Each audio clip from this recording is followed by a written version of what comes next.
Hello my good friends, how are you?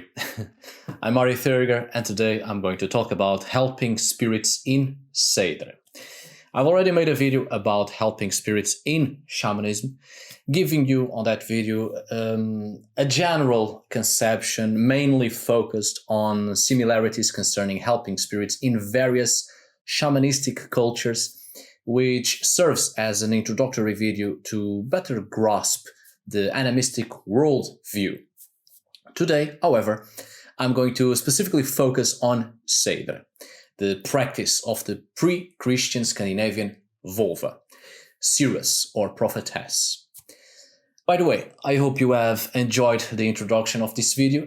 That's my drum and I again, but this time on a special place I like to visit and dwell for a time to clear my mind. Now, with no more delay, please, let's get started. When it comes to the practice of Seidr in pre-Christian Scandinavia, it's important to have in mind that it was mainly a divination art. We often label Seidr as Norse shamanism, but it isn't as simple as that. It's somewhat a wrong assumption to label Seidr as shamanism because the vulva, the practitioner of Seidr, the prophetess, wasn't actually a spiritual leader. And within shamanism, of all the activities performed by the shaman, by the spiritual leader, the main objective of shamanism is concerning everything that encompasses the panorama of healing, including for instance, retrieval of the soul of the sick or the re-establishment of an imprisoned soul and getting it back into the world of the living. Well, it's mainly focused on healing, cure, revival, rejuvenation. You get the point. Whereas Seidr is mainly a divination method and not at all concerned with healing aspects, be that of this world or in the other world. However, this divination process called Seidr has some shamanic techniques, mainly the contact with the spirits to receive knowledge, receive information. Just the same way a shaman gathers knowledge from its helping spirits, but the vulva, the practitioner of Seidr, is concerned in receiving from the spiritual entities knowledge of future events. Vulva means seeress, prophetess, and that's exactly what she was, mainly a prophetess. The contact with the spirits in Seidr is actually closer to necromancy, or certain necromantic techniques to communicate with the dead, with the departed, which can't also be dissociated from certain methods within shamanism that have the same purpose, mind that.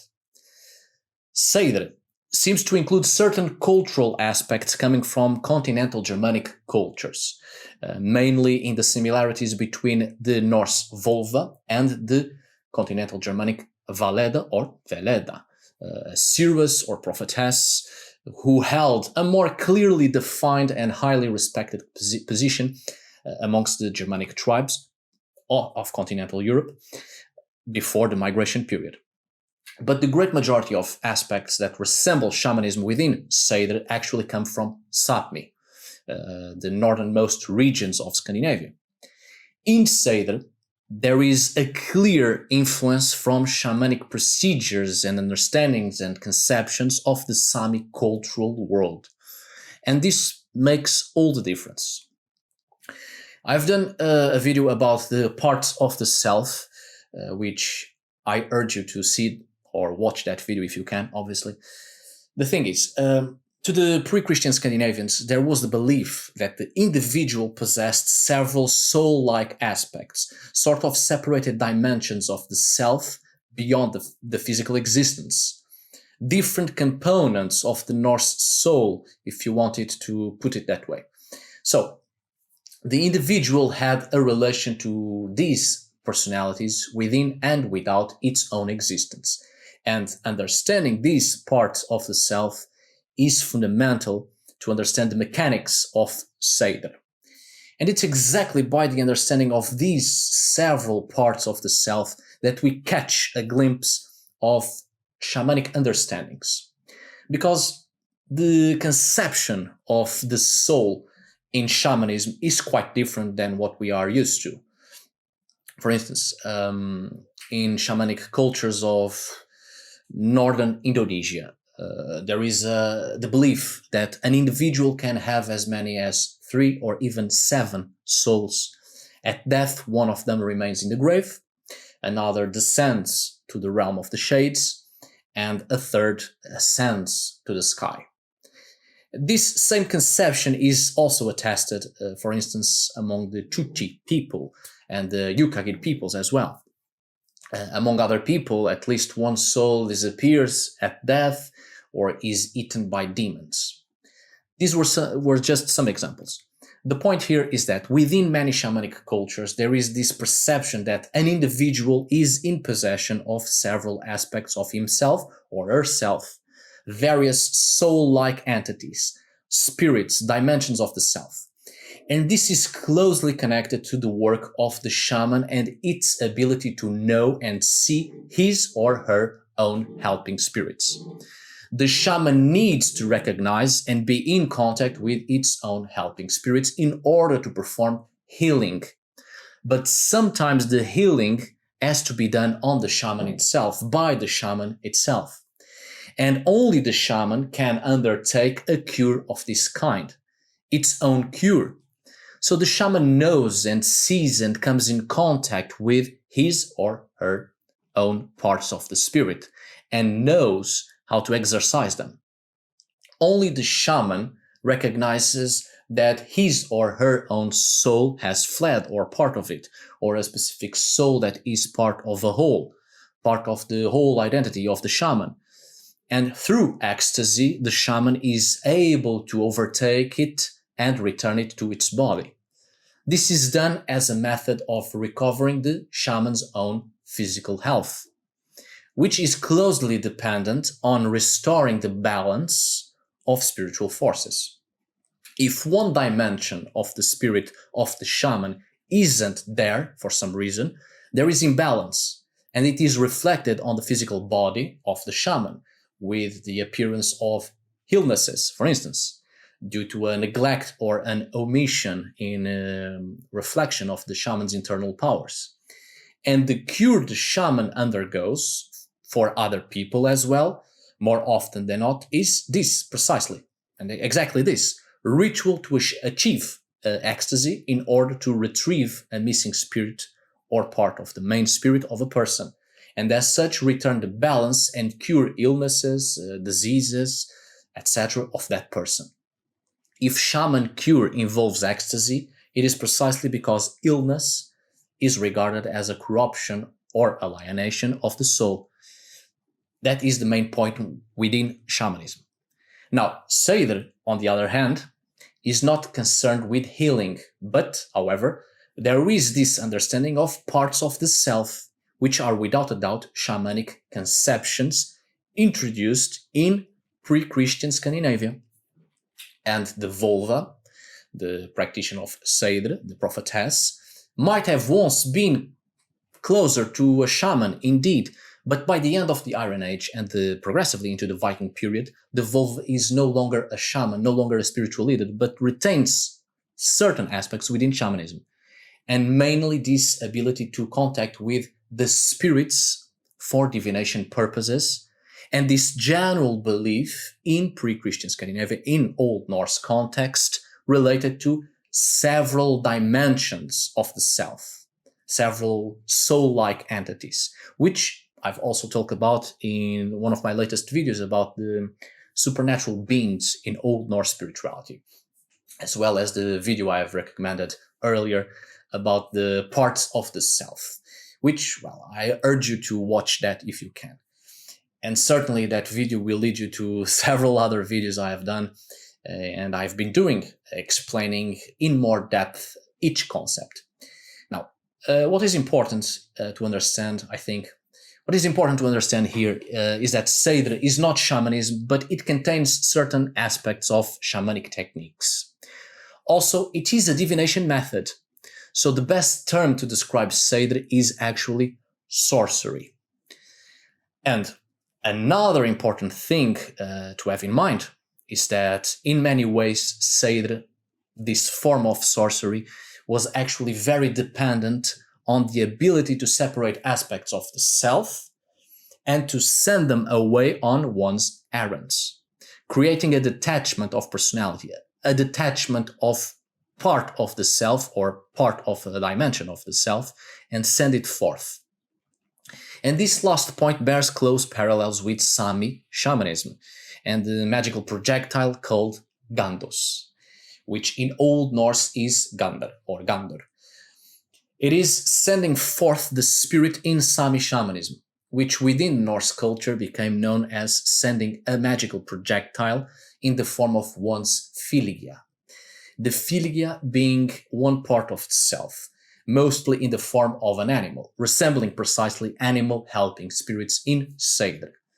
But in this case, the Fylgja is the magical projectile sent forth by the practitioner of Seidr.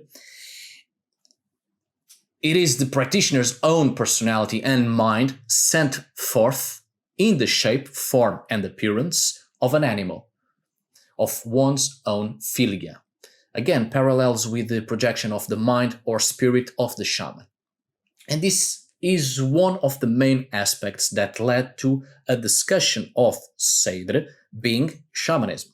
Because of these parallels, it certainly bears certain concepts we find within shamanic belief systems.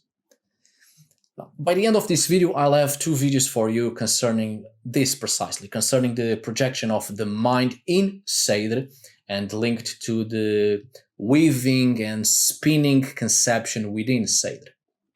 Anyway, time to talk about helping spirits in Seidr, since we clearly have within Seidr this conception of spirits giving information to the vulva and the part of sending forth the spirit. So let's see. On other videos, I have already spoken about the spiritual entity or supernatural being called Vörður in plural, as precisely an entity that could very well be placed within the category of helping spirits within Seidr. It is the entity closely connected with völuspá songs, singing incantations as a method to invoke or to attract these spirits. I'm reserving this specific subject for a video in the near future concerning precisely völuspá, so be patient.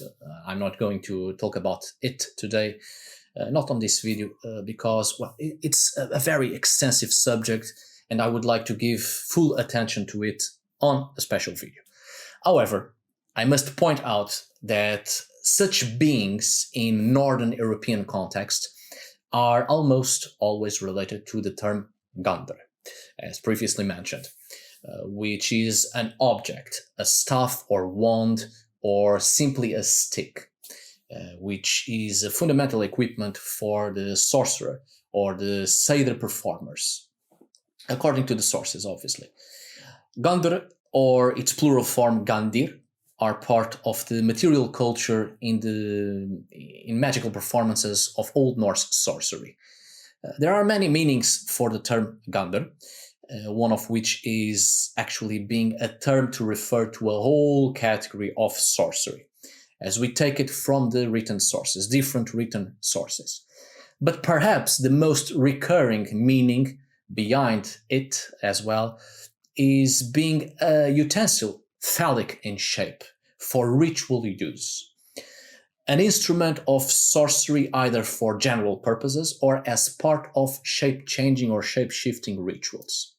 Gandr is a complex term to deal with, as it greatly varies in the sources, but there are indications that the Gandr may also be the name of the spirit that is sent forth, sent with the aid of a tool, also a Gandr or Gondul. So the tool, either named Gondul or Gandr, aids the performer of sorcery or the practitioner of Seidr into sending forth this spiritual entity named Gandr, or several spiritual entities named Gandr. This tool, staff or wand, seems to be the essential tool in the nature of the rituals involved in the summoning of the Gandr, or the summoning of these spirits. This has several parallels with Siberian shamanism, actually, as there are several instances of spirits being summoned by means of a staff, and among particular groups of people in Siberia, the shaman's staff even has a crossbar on which the invoked spirits could rest. And as said before, among the Sami there is the Gandus, with the same etymological root as being the projection of the mind of the shaman, which bears parallels in Old Norse literature with the Gandr, precisely when the Gandr is described as being a magical projectile. So indeed, we seem to be in the presence of a spirit or spirits that are summoned and sent forth from the staff or wand of the performer of sorcery. The performer sends forth the Gandr. So Gandr, or Gandir in plural, in relation to Seidr, seems to be the conjuration of spirits, just as we see in Eric's Sagaralda, and the invocation or calling of the spirits in the song Vardlokur. But these Gandir seem to be the summoned or conjured spirits from a specific tool, wand or staff, used in ritual precisely to summon such spirits and send them forth, to achieve a specific goal, on an errand, to send them on an errand. Whilst the spirits summoned in Vardlokur, in song and incantation, which is part of Seidr performance, those specific spirits are called to aid the vulva, to share information with the vulva, and those get closer to the helping spirits in a shamanic perception. The Gandir are helping spirits nonetheless, but the objective is different. Summoning them is for a totally different task than that of the spirits in Vardlokur. And indeed, the wands in Vardlokur are called Verdir, whilst the wands who are meant to perform a task by sending them forth are called Gandir. However, it must also be pointed out that among the Sami, we have the parallel called Gandus, which indeed we know, and I've said this several times before on other videos, that it was the projection of the mind of the shaman. But also, in later periods, the Gandus is also described by, religious members outside the cultural panorama of the Sami and completely foreigner to such magical practices, so their descriptions might not be totally valid. But in such descriptions, the Gandus is also described as a summoned spirit, of whom it is asked to reveal future events, and thus the shaman predicts future events and when they will come to pass. In this way, we get closer to the performance of Seidr, as it was mainly a divination method, and also closer to the song Vardlokur in the written source Eric's Sagaralda, which was a singing incantation to invoke the spirits. Vardlokur is to lock or to bind the spirits, to bind the Vorg, and from them receive prophecy. So the Sami Gandus and the Old Norse Gandr may indeed be a spirit, an entity that takes part in the trance ritual, just as the same way a shaman in many different contexts calls for the aid of his or her own helping spirits in the preparation of ritual to achieve ecstasy, and then the helping spirits aid the shaman in the task that must be performed. For helping spirits in shamanism, please watch the video I have recommended in here previously. Just click on this upper information icon. Anyway, the account I have shown you here concerning the Sami ritual and the Gandrs, well, it poses several problems, because it is an interpretation of a Sami ritual in the context of shamanic session, but from the perspective of a Norwegian who not only does not fully understand what he witnesses, but also makes an interpretation of this event by using terms and pointing references from his own culture rather than that of the Sami. This person in this particular account, right here somewhere on the screen, perceives the Gandrs in a way he is more familiarized with, as an unclean spirit, for instance, which shows a certain amount of xenophobia towards the culture he is coming in contact with. I won't put the entire account in here, obviously it's impossible, but you have the name of it, so give it a look for yourself. But I must point out that the person also describes the Gandrs, or at least gives us an understanding that the Gandrs, the Sami Gandrs, is a helping spirit to the Noaidi, the Sami shaman, Noaidi being the correct term to describe the Sami spiritual leader. So this Gandrs is in a symbiotic relationship with the Noaidi, and if harm comes to the Gandrs, the Noaidi is also harmed. Also, the Gandrs can take on animal shape or transform itself into inanimate objects. Pay close attention to this. Inanimate objects. This is particularly interesting because in Seiðr, the spirit that acts as a magical projectile and is the projected mind of the Seidr performer, and it is sent forth.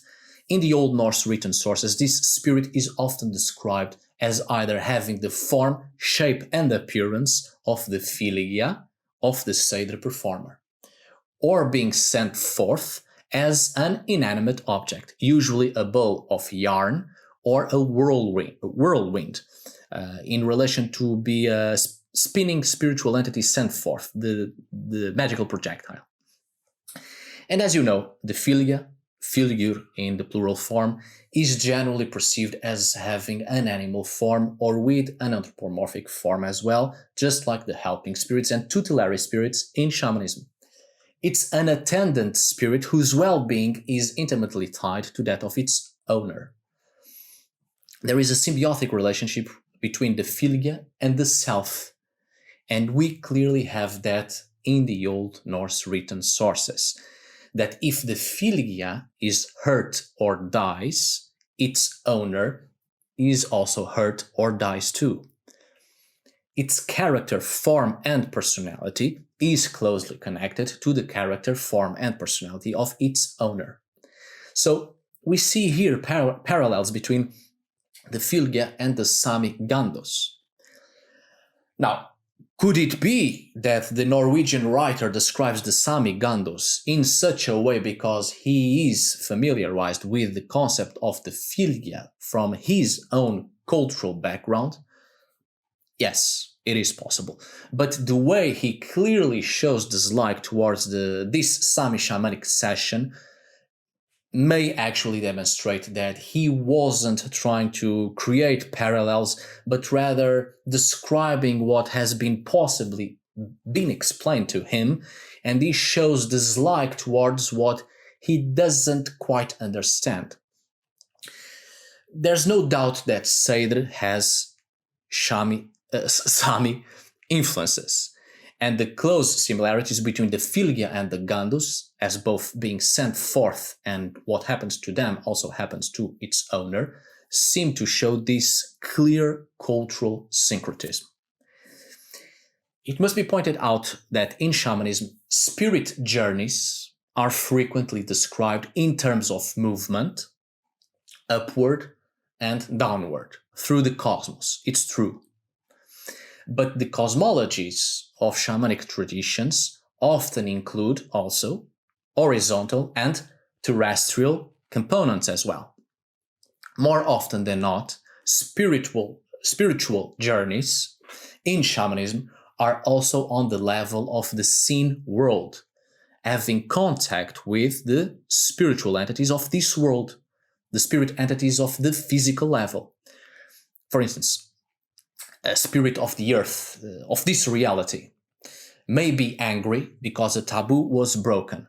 So it is the shaman's job or duty to appease the angry spirit of this physical reality that may be causing trouble to the community on a physical level precisely because it is angry because of the breaking of a taboo. Just one example.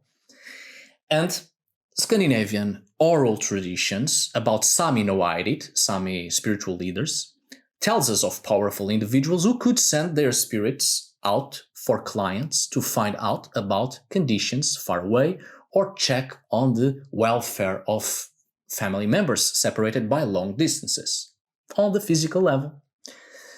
The Sami shaman, the Noaidi, enters in a trance and sends forth its own mind in the form of its own helping spirit or spirits and finds out about all these things on the physical level.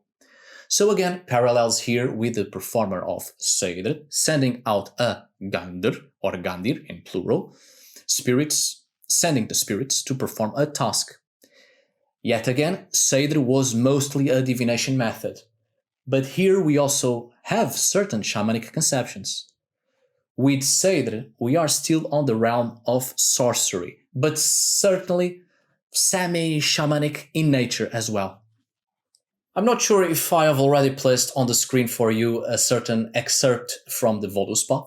I probably have. I will only know when I edit this video. But there is one specific part in which we have the translation spirits of prophecy as being invoked by the vulva, by the prophetess. The völuspá is actually a pretty interesting account that helps us to grasp the mentality within Seidr. And it is filled with references to ritual. It's entirely on the perspective of the prophetess and her extensive dialogue. Whoever created the völuspá prepares the reader to enter in a world teeming with spiritual entities. The whole poem is filled with spirits. The prophetess is reincarnated or awakened from her deathly slumber. In fact, we clearly can read that it's not the dialogue of one single prophetess, but there is an alternation in the pronouns in the first and third person of the singular.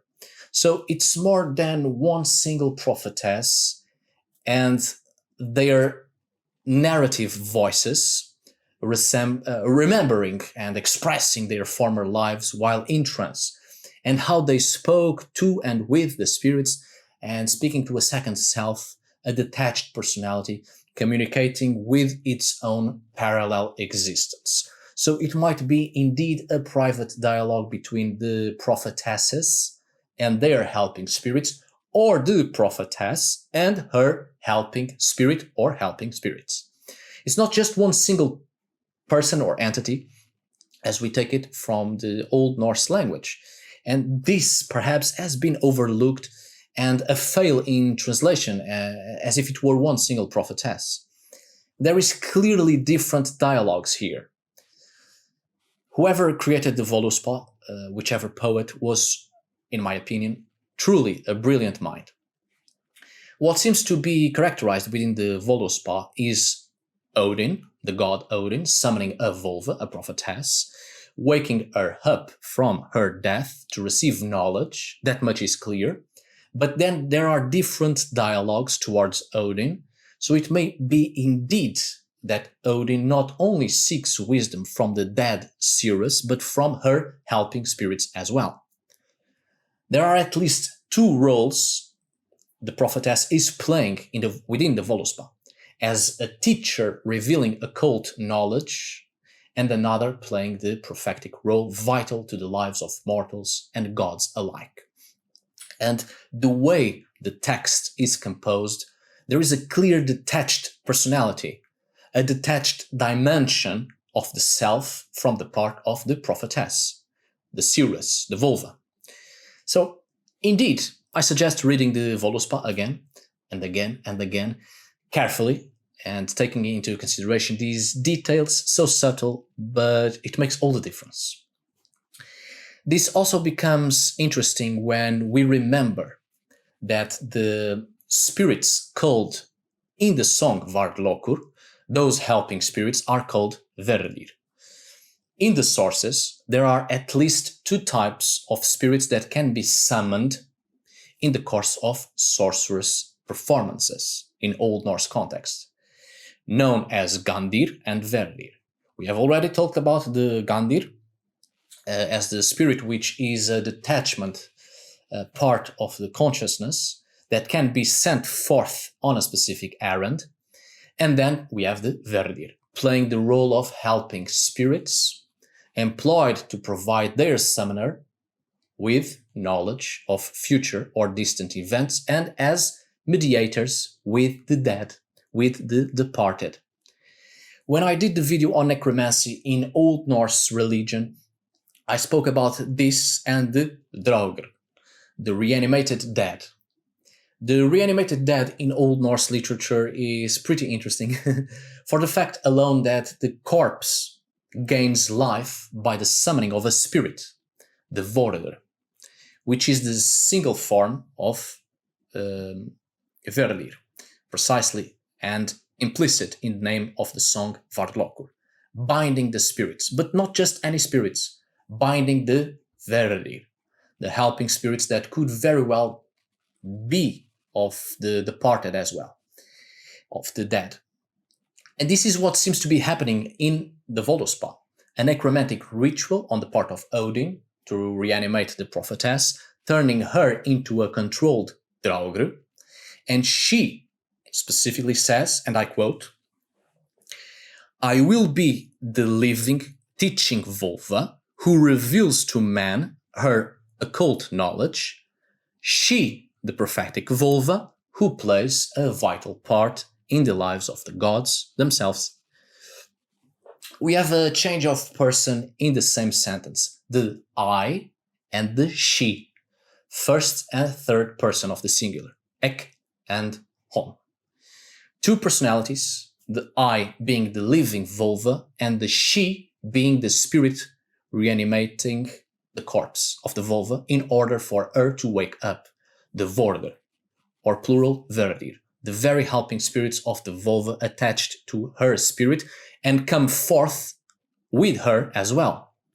In the sources, reanimating the dead is often by the summoning of a vorder, or verðir, plural, to reanimate the corpse, to give it a spirit, so a spirit or spirits can take hold of the vessel and speak through human mouth. What we take it from here is that there are 2 different ways to speak with the dead in Old Norse sources. Through a living prophetess, which through trance receives knowledge from the dead, and through necromancy, by the reanimation of a body, so the spirits summoned to inhabit the body may speak through or by using a human mouth, the mouth of the corpse. So indeed, in the völuspá, it seems that this is what is happening. The wisdom of the vulva, of the prophetess, of the seeress, and the wisdom of her helping spirits attached to her spirit. Because when her spirit is summoned to inhabit her corpse, she doesn't come alone. She comes with her helping spirits as well. If you remember my video about helping spirits in shamanism, indeed, such helping spirits are attached to the spirit of the shaman. A symbiotic relationship between the shaman and its helping spirits, just as the Sami noaidi has a symbiotic relationship with his Gandus. So the vulva in death, her spirit is not detached from her helping spirits. But these are not quite just any helping spirits. Most likely we are in the presence of tutelary spirits, which are often helping spirits attached and familiar to the shaman, often perceived as the spirits of the dead ancestors or a dead shaman who plays the role of a tutelary spirit. So again, the Verdir, spirits that either act as mediators with the dead or they themselves are the spirits of the departed. While the Gandr corresponds to the helping spirits of Sami religion, the Verdir, by contrast, appear to have fulfilled the role of protective spirits, tutelary spirits. And as we take it from the account Eric's Sagaralda, these Verdir, these tutelary spirits, are invoked by the Vardlokkur, chants, at the start of a Seidr performance. And this, my dear friends, is of the utmost importance. And this is truly a shamanic conception, at the start of a Seidr performance. As you well know, in shamanism, one of the key roles of the helping spirits, if not the main role, is to help the shaman in the preparations for the shaman's ritual. They help in the preparation for the ecstatic journey that needs to be taken. Usually, their presence is manifested by the shaman imitating animal cries or behavior. The shaman, in the preparation for the ecstatic journey, behaves according to his or her animal spirits. In other words, what the shaman does is taking possession of its own helping spirits. The shaman turns himself or herself into its own helping spirits, just as the shaman achieves a similar result by putting on a specific mask, or having a specific action, or a dance, or a song, or a chant, invoking and taking on the personality of the helping spirits before the ecstatic journey, just as the vulva invokes by means of chanting the Verdir, the helping spirits, at the beginning of a Seidr performance, precisely. The völuspá has a lot more information about Seidr, sorcery, shamanism, and ritual than we think. And this third person providing prophecy or insight into the future, just as the Sami Gandus and the Old Norse Gandr, seems to be an assistant spirit, which again enters in the category of tutelary spirits. Seriously, watch my video on helping spirits in shamanism. I'll also leave the link down below in the description of this video, don't worry. To finalize this, it seems that the Gandr were the spirits in animal form that were sent or summoned through the aid of a gondol, a staff or wand, a specific tool. While the performer of sorcery sleeps, the performer sends out the Gandr to obtain information or to cause injury, sent on an errand, just like the Sami Gandus. These Gandr, in the sources, mostly come in the form of wolves, but also serpents. And now we go back to what I have said about Jörmungandr on another video. Jörmungandr, often wrongly translated as huge monster, but the fact that it has the term Gandr in the name, suggests a spiritual entity. So it would actually be in relation to a magical entity, a spirit entity. And the better translation would be huge or mighty Gandr, mighty spirit. The fact that it is a serpent, the world serpent, not only fits into the descriptions that the Gandr are spirits in the form of animals, usually wolves or serpents, but the form of a serpent also fits into the form of a staff or wand, which was the tool of the volur, of the prophetesses, and the Seidr, the women practitioners of Seidr. And the tool to summon and send forth the Gandr is also called Gandr, the singular form of Gandr, and also Gondul. Both Gandr and Gondul, in many contexts, are in reference to a staff. Jörmungandr being the mighty helping spirit of the volur, of the prophetesses, and also Fenrir, the great wolf, as we take it from the sources that the Gandr could also take the form of wolves. Spirit wolves, the Volur or the Seidr, actually rode in their own ethereal forms. So the Jörmungandr, yet again, as I've said before, isn't specifically a huge beast threatening the world during Ragnarok, and an enemy of the gods and the very creature Thor strives to kill, but it was a mighty Gandr, a mighty spirit, the very tool of the prophetess, a helping spirit. In fact, the myth of Ragnarok becomes a motif highly important and widely spread in the Scandinavian cultural world after the 10th century, with the advent of Christianity. We don't see a great emphasis on Ragnarok before Christianization, and the Old Norse peoples were not particularly focused on the end of the world. The fear of the end of the world and the apocalypse is a Christian theme, and a great focus on it is given in the medieval Christian written sources. Ragnarok motifs become widely recorded and generated and recreated in the process of Christianization. There is a bigger focus on the Ragnarok theme with Christianization and equating certain motifs, especially the characterization of beasts, equating it with the apocalypse and the beasts in the apocalypse, and the theme of the end of the world, which was highly important for the Christians, but not for the Old Norse pagans. We see this precisely on the Gosforth Cross, a 10th century Christian monument depicting several images from the Ragnarok account, but only picking up the beasts and the killing of the beasts.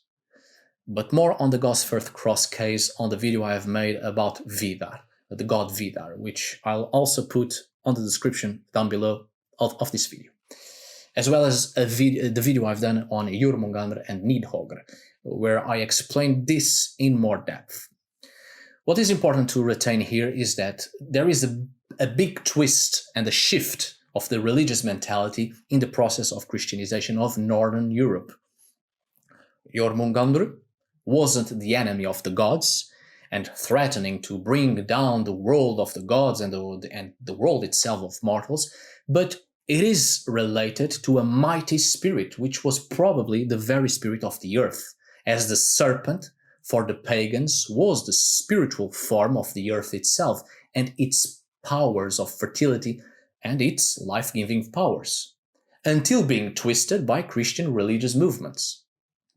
Anyway, the Gandr and Verdir fit perfectly in the category of helping spirits, the Gandr being a more wildly form of helping spirits in animal form, and the Verdir playing the role of tutelary spirits, as is reflected in shamanic belief systems in the circumpolar region.